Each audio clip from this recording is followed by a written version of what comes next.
Hey guys, welcome to Humpy Vlog Part 3.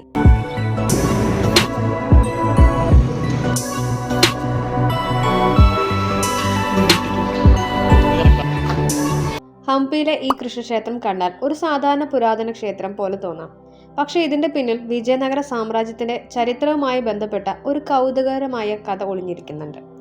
Vijayanagara സാമ്രാജ്യത്തിലെ ഏറ്റവും പ്രശസ്തനായ രാജാവായ കൃഷ്ണദേവരായനാണ് ഈ ക്ഷേത്രം 1513 നിർമ്മിച്ചത്. ഒഡീഷയിലെ ഉദയഗിരി യുദ്ധത്തിൽ വിജയിച്ചതിന്റെ പ്രതീകമായിട്ടാണ് ഈ ക്ഷേത്രം നിർമ്മിച്ചതെന്ന് ചരിത്രം പറയുന്നു. ഉദയഗിരിയിൽ നിന്നും കൊണ്ടുവന്ന ബാലകൃഷ്ണ വിഗ്രഹമാണ് ഇവിടെ പ്രതിഷ്ഠിച്ചിരിക്കുന്നത്. 1565 താലിക്കോട്ട യുദ്ധത്തിന് ശേഷം വിജയനഗര സാമ്രാജ്യം തകർന്നപ്പോൾ ഈ ക്ഷേത്രത്തിന് നാശനഷ്ടങ്ങൾ സംഭവിച്ചു.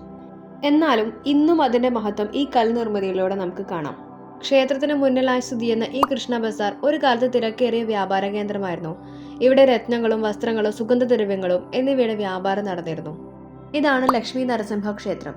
ഏകദേശം 6.7 മീറ്റർ ഉയരമുള്ള ഒറ്റക്കല്ലിൽ തീർത്ത ശില്പമാണിത്. നരസിംഹത്തിന്റെ മുഖവും മനുഷ്യന്റെ ഉടലുമുള്ള ഒരു രൂപത്തിലാണ് ഇവിടെ പ്രതിഷ്ഠയുള്ളത്. കയ്യിൽ ലക്ഷ്മി രൂപവും ഉണ്ടായിരുന്നു. പിന്നീട് താലിക്കോട്ടയിലെ യുദ്ധമുണ്ടായപ്പോൾ ലക്ഷ്മി രൂപത്തിന് നാശം സംഭവിച്ചു. തൊട്ടടുത്ത് തന്നെ ബഡവലിംഗ ശിവക്ഷേത്രം കാണാം. ബഡവ എന്ന കന്നഡ വാക്കിന് ദരിദ്രൻ എന്ന അർത്ഥമാണ്. ഒരു ദരിദ്രയായ സ്ത്രീയുടെ ആഗ്രഹപ്രകാരം ഈ ശിവലിംഗം നിർമ്മിച്ചു തന്നൊരു പ്രാദേശിക വിശ്വാസമുണ്ട്. അതിനാലാണ് ഇതിന് ബഡവലിംഗം എന്ന പേര് ലഭിച്ചത്. ഏകദേശം 3 മീറ്റർ ഉയരമുള്ള ഈ ശിവലിംഗത്തിന്റെ അടിഭാഗം വെള്ളത്തിൽ മുങ്ങിയിരിക്കുന്നു. ഈ കനാലിലൂടെയാണ് വെള്ളം അവിടേക്ക് എത്തുന്നത്. ഇതാണ് സസിവേഗാലു ഗണേശ ക്ഷേത്രം. ഹംപിയിലെ ഹേമകൂട മലയുടെ തെക്ക് ഭാഗത്ത് സ്ഥിതി ചെയ്യുന്ന ഈ വലിയ ഗണേശ ശില്പം വിജയനഗര സാമ്രാജ്യകാലത്തെ മനോഹരമായ ഒരു ഒറ്റക്കൽ ശില്പമാണ്. സസിവേഗാലു എന്ന കന്നഡ വാക്കിന് കടുക് വിത്ത് എന്നാണ് അർത്ഥം. ഗണേശന്റെ വയർ കടുക് വിത്തിന്റെ ആകൃതിയോട് ഉപമിച്ചാണ് ഈ പേര് ലഭിച്ചത്. ഏകദേശം 2.4 മീറ്റർ ഉയരമുള്ള ഈ ശില്പത്തിന്റെ പുറകിൽ ഒരു സ്ത്രീരൂപം കാണാം. ഇത് ഗണേശന്റെ മാതാവായ പാർവതി ദേവിയുടെ പ്രതീകമായി ചിലർ വിശ്വസിക്കുന്നു. ഈ ഗണേശ വിഗ്രഹത്തിന്റെ വയറിന്റെ ഭാഗത്ത് ഒരു സർപ്പം ചുറ്റിക്കിടക്കുന്ന രൂപത്തിലാണുള്ളത്.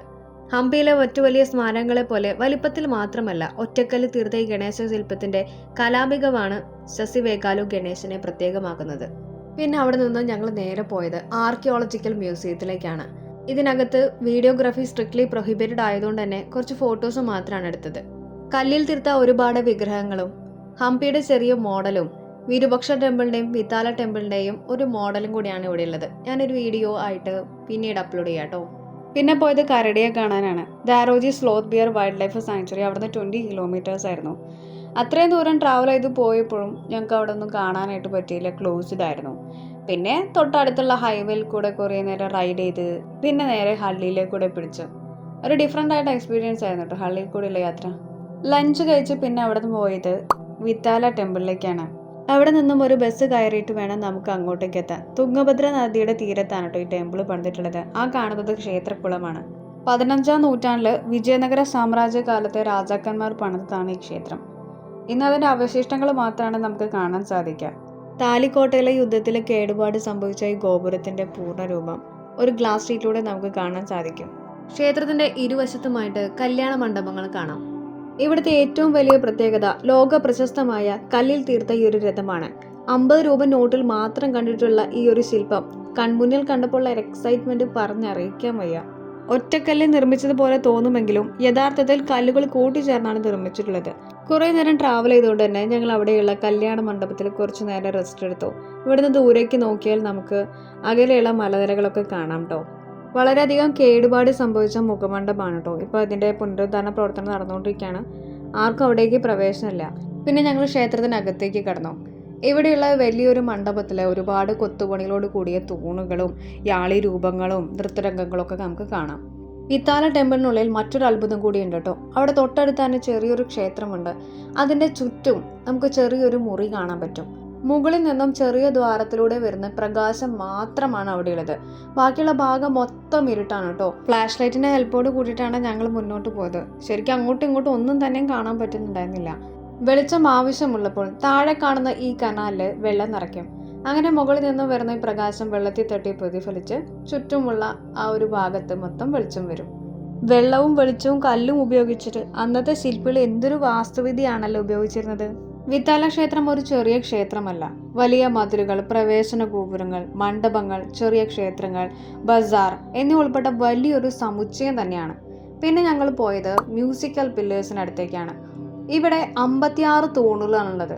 ഈ തൂണുകൾ ശബ്ദം പ്രതിധ്വനിക്കുന്ന രീതിയിലാണ് ഡിസൈൻ ചെയ്തിട്ടുള്ളത്.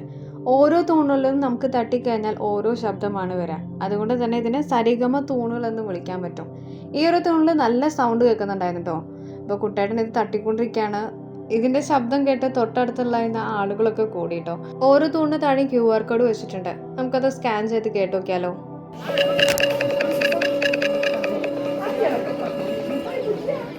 കല്ലുകൾക്ക് സംഗീതം നൽകാനും കല്ലിൽ രഥം നിർമ്മിക്കാനും കഴിവുള്ള ശില്പികൾ ജീവിച്ചിരുന്ന കാലത്തിന്റെ ഓർമ്മയാണ് ഈ വിത്താല ക്ഷേത്രം. അങ്ങനെ ഞങ്ങൾ ഹംപിയോട് ബൈ പറയാണ്. കൂടുതൽ വിശേഷങ്ങളുമായി മറ്റൊരു വീഡിയോയിൽ കൂടെ കാണാം. ലൈക്ക് ചെയ്യുക, ഷെയർ ചെയ്യുക, സബ്സ്ക്രൈബ് ചെയ്യുക. ബൈ.